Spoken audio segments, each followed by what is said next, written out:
Hello all, Jeff here with a new video. I thought I'd try the Cycle Division Hopper in Forza Motorsport 7 for the first time. Basically, each race you do is in a different car division. So one race you'd be using, say, a Mazda MX-5 as you can see here.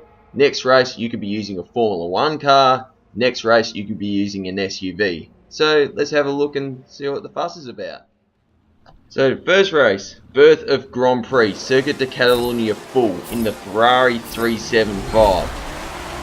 Now with these things, they are terrible for homologation because, as you can see, going sideways, most of these cars are E or D class in stock trim. All of these cars are homologated for mid A class, mainly because of the Maserati 250F, as we got carnage already. Look at this, cars all over the place just smashing into each other. I mean, I've got a bad start, but I just gain a heap of spots just because of everyone else's mischief, basically. And as you can see, it's getting sideways. A couple of others have hit the sand. This thing, yeah, look, I appreciate a good old race car, but keep it stock, because upgrading it like this, it's almost like they just upgraded the power and done nothing else. Just by looking at the car, it's got drum brakes on every single corner, which is no good. As these two are colliding, there's more collided in the sand, into the fence, into the tyre wall. 8th place, I was 16th because of my bad start. And then someone else has hit the sand. Yeah, very entertaining. And it's very hard with Cycle Division because you're switching divisions every race. So you may not have experience with a particular car. Most people here probably never use these cars online. However, something happens here. I get on the brakes, but drums, I end up hitting him. An old mate moved from myself. I decided to keep him in front because that was my fault. But that's what happens when you have drum brakes on a car in this game. Yeah, authentic, but power is not because of this ridiculous homologation. But you'll see here, it's lap 3. Now watch this. A very ordinary ram from that guy. Not the best. As we show you an instant replay, he's not slowing down at all, and bang! Just rams two people off just like that. Oh. Anyway, so I end up finishing 8th place. No, wait, someone hit the sand, so that'll be 7th place for me. Not too bad considering the carnage that happened at the start of the race. And my own mistakes as well. Anyway, next race was in the Vintage Off-Roaders division. Myers Manx Homestead Super Mini. As you can see, there's another Manx on pole. Lander over the fender, 2nd place, but I get by him very easily. And it's quite clear that the Manx is the most OP car in this division. Quite possibly because it's so much lighter than the SUVs. As there's a couple of guys hitting the grass, but as you can see, it's going to be a battle of the Manxes for 1st place. Now, this was a car I was going to use in the useless car challenge, probably banned from online hoppers. I will suss it out just in case I can use it in S class or R class, which will probably be suicide in this car, but we'll see what happens. Vintage Off-Roaders, every car's homologated to the top of E class. So these might be alright in the E class hoppers as well. Now, lap 5, I'm right up behind this other Manx as well. Get a good launch. And we go to the back stretch.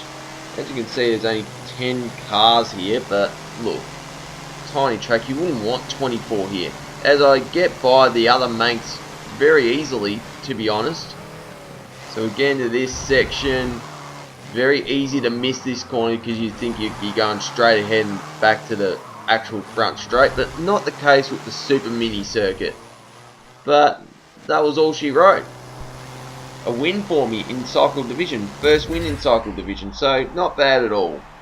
So, next race is at Monza. Prototype Group Racing.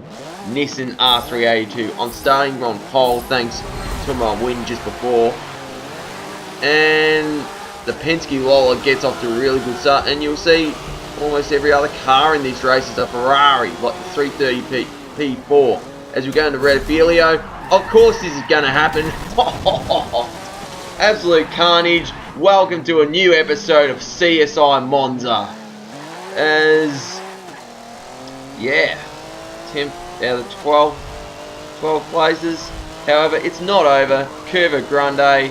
These guys don't know how to drive these cars, and bang!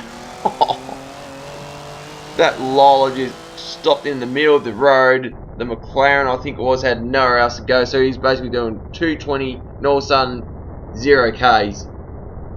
That would result in instant death in real life. And as you'll see here, I only barely just touch him. Wait for it. And a bit of a lag in regards to the hit.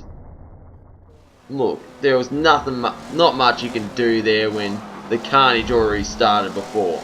Anyway, lap 2, and I think this is a McLaren. It was either a McLaren or a Chaparral, but I think it's a McLaren because of the Marlboro livery. Get by him easily. Up in the 4th spot now. And quite possibly the reason why this car is so fast in a straight line. No wing. Perhaps that's the reason. As we get out of the Parabolica. And yeah, finish the 2nd lap. 3-lap race here. As we go into lap 3. Curva Grande. I'm right behind this Ferrari 330 P4 now. As we go into the Della Roggia chicane. I'm right behind him here. You just never know what's going to happen. But he ends up going really wide, hitting the sand, and just gifts me 3rd place. Not a bad recovery considering the carnage at turn 1 at Rettifilio. Look, judging by how I've gone through the field, I probably could have won this race if I didn't get smashed at turn 1. Look, that's Monza for you. And with the new update coming in a couple months, track limits, that may not be a thing anymore. As we go to the last race, I'll show you. Le Mans, the Bugatti circuit, early sport luxury division, Infiniti G35. And the guy I was starting on pole is also using the Infiniti. So, I get off to a really good start here. Pull away from everyone. However, that M5 has got a bit of power. Quite possibly because it's got a V8 under the hood compared to the V6 in this. As we go to turn 2, wait for it. I don't know how he didn't collect me there. But we'll show you a replay just to show you how close it was.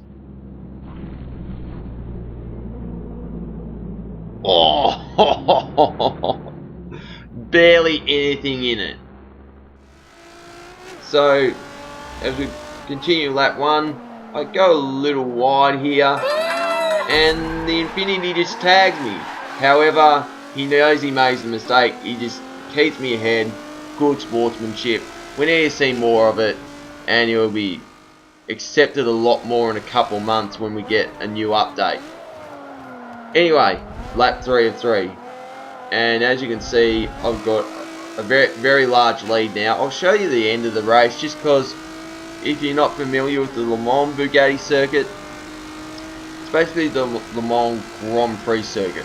MotoGP uses this layout, and so does the motorcycle 24 Hours of Le Mans. They don't use the Circuit de la Sarthe the cars use. But yeah, basically whenever the 24 Hours of Le Mans is not on, this track gets used.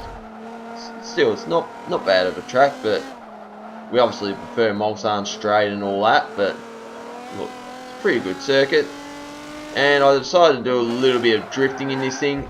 However, that is an absolute putrid attempt at drifting. Don't expect to see me in drift lobbies anytime soon. But yeah, another win. There you go. That's Cycle Division for you. It's kind of like cycle production in Forza 6 where everyone would use the same car, whereas now cycle division is racing in the same division but changes with each race. Anyway, if you like the video, give me the thumbs up, leave a comment, let me know what you think, and subscribe for more content. Anyway, this is Jeff here, and happy racing. Cheers.